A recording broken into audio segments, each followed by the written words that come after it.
So my first question is that you took up the trombone at 17.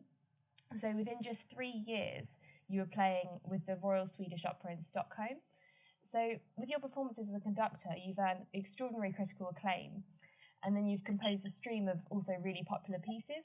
So what I really want to ask is, at what age did music hit you, and when did you realise that music would be your life? Music hit me very early. It was when I was about 6. I saw the film Help. Okay. Beatles. So I became a total Beatles fanatic. but we had no classical music in the family. Okay. So I was. It was not until I was 7. It took actually 2 years before I got the job. Mm-hmm. But I was 17, and we started the Dixieland group, and then I got a teacher, and then I got into the academy, and then I realized it was quite a shock, Yeah. because they told me I did the best audition that had been done since the 60s in trombone. Oh, wow. So I was they told me that right on the spot when I was standing there, having done the audition. Yeah, so then I realized, okay, my God, music is my thing. That's how it happened. Then I got into the orchestra, and then I realized I didn't want to be in the orchestra. Of course. So you're not from a musical family, so your family moved on to different things, did they, or? Yeah, my parents are painting artists. Oh, wonderful. So still quite creative then? Yeah. Oh, that's wonderful. So obviously, you play, you conduct, and you compose. Yeah. So what differing sides of your personality do these really respond to? I think it's all. Strangely enough, I think it's the same. The same. It's like the core is music, and the funny thing, I studied also composition when I got into the academy so quick. I started to study composition, right? And also I went to talk with the conducting professor, but he was very, very arrogant and said, you shouldn't even think about conducting. You need 12 years of education of counterpoint. Before you even theory, you need this. Don't even talk about it, which was so stupid because I realized then, 20 years later, that I had not done this at all, and I realized that was really something that fitted me really, really well, which I know now. But it doesn't matter really. But I think it's all about music, simply about music. And I think always, like throughout history, most of the major personalities in classical music, they have been doing all three things. That's very true. Yeah, they have. So you felt like they all belonged very naturally to you. It was like, I mean, since I was very young and I had very little experience in music, I felt at that time that I was not going to be good enough as a conductor or a composer. It was like everyone said, this is just for other people. Oh. So I just decided to do everything with the trombone. And it got me to a point right at the top. And it naturally did that because I was always concerned with quality and sort of music. So you're always thinking of it, weren't you? The two other things came by accident, really, because someone told me to make an experiment with conducting, and also a friend of mine told me, you have helped people write their pieces that they wrote for me, so you should be able to write your own. And that's how that started, and then it went off like a rocket, both of those things. Oh, that's really good. No, it sounds like it really helped you to get there then, the trombone, didn't it? Absolutely. Yeah. So my next question is just that in 2015, you were voted the greatest brass player in history by Classic FM. So obviously this is the world's biggest radio station. So what does such an acknowledgement as that mean to you? It is. What does it mean to me? Well, it's of course an enormous acknowledgement. It is. It's fantastic. It's a feeling of huge proudness. But at the same time, you know, you just have to relax and continue. I think it's a sort of evidence of that I'm on the right way. I'd say so. I'm on the right path. I'm doing the right thing. You know, I never felt any. It's like everything that I do. That the reason I reach where I reach is because of negation. That I don't want to play out of tune. I don't want to play out of rhythm. I don't want to be boring. I don't want to do this. And every performance I do, I still think that I do.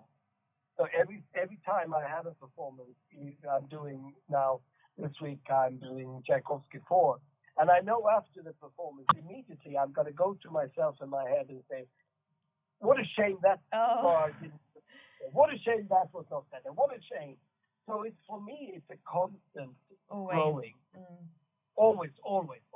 And that's also something I learned as a philosophy of life in a way, that life is very simple for a child because they do everything naturally right. That's true. In a way. Yeah. When we get older, we want to have rewards, we want to feel great, we want to feel good, and then we sort of lie to ourselves about things. So if you just follow nature, I mean, human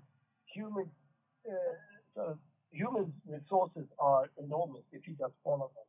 So always improving. Exactly. Yeah. So my next question is that you'll be joining the European Union Youth Orchestra on their upcoming summer tour to Northern Europe and Italy. So you'll be performing your trombone concerto, Golden Eagle. So could you tell us about the origins of this work? So how and why did you compose it, and what really should audiences look out for when they listen to it? Okay. This was commissioned by the Taipei Symphony Orchestra.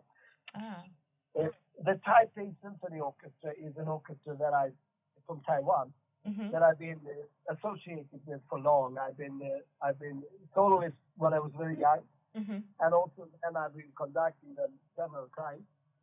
Now their chief conductor, who was appointed right like a year or so ago, Gilbert Varga, was a very close friend of mine and a conductor that I respect a lot.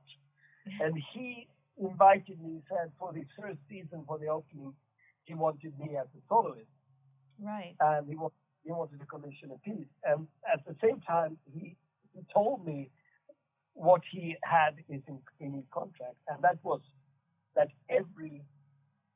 he had a condition that every program he had the right to rehearse for 2 weeks, which is going back to Shalabi-Daki times. Yeah. So he wanted to build the orchestra. He wanted to have sectional rehearsing for a week and then an extra week. And I thought it was so fantastic, sort of bold of him in these times where orchestras really struggle and they give conductors 2 days. So if in best case they give 3 days because they think it costs too much. And that's why I thought I called it, Golden Eagle is the most beautiful animal and I sort of called it I dedicated it to Gilbert because I think he is a golden eagle. And it's very brave to ask for such a thing to the orchestra. And what should you look for? Well, it's Earth fanfare. It's like a fanfare in the beginning, and then there is a dance of the eagle, I think, and then it's broken sky and loneliness. Everything is about what an eagle do to survive and to get to sort of That's high in the sky. that's really beautiful. No, everyone's definitely looking forward to hearing it. Absolutely. Yeah. Definitely. So obviously with our tour, it's lots of young orchestra members, obviously, and so I think what they want to ask as well is what advice can you give to any young aspiring soloists, and orchestral players and conductors and even composers. So what advice can you give to these young musicians in this ever challenging and competitive time for music? Okay. So this is I think very important. There's one key word. Okay. And that is quality. Because quality will always be in demand in this world. There'll always be 500 who are decent, good, and competitive, and they think they do their best, and they fight, and they do lots of things. And then there's 100 who work a little bit harder than the rest. But the ones who really work on detail and quality on each single bar and continue to focus on music, on the real details within one piece, those are the ones who are going to succeed. And many people want to go sort of a quicker path. And of course, we have a very, it's quite sad, the situation today in the classical music world, because it's sort of rather corrupt. Right. Not at all as sort of fair as it was when I started. Mm-hmm. When I started, it was sort of lots of people in the environment who looked out clearly for this quality. Today, there's a couple of few agencies that sort of are almost like a cartel, and to get in there, mm-hmm. you pay money. You pay money under the table. You pay money extra. The system where you used to pay 15% commission before, that's gone. You actually, if you are young and not famous, the agencies ask you to pay monthly salaries, retainers and things. And I think that's highly unethical.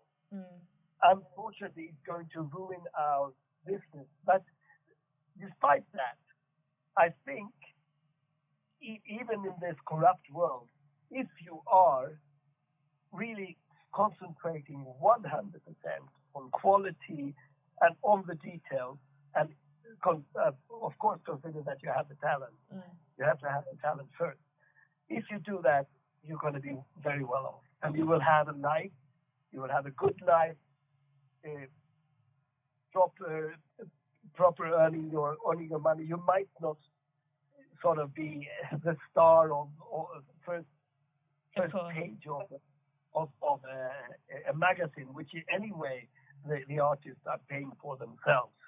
So you might not be that, but you will be a musician, an artist that will live your life and make music at its best. Of course. That's my advice. Lots and lots of hard work. Yes. Absolutely. Well, that's perfect. Thank you so much.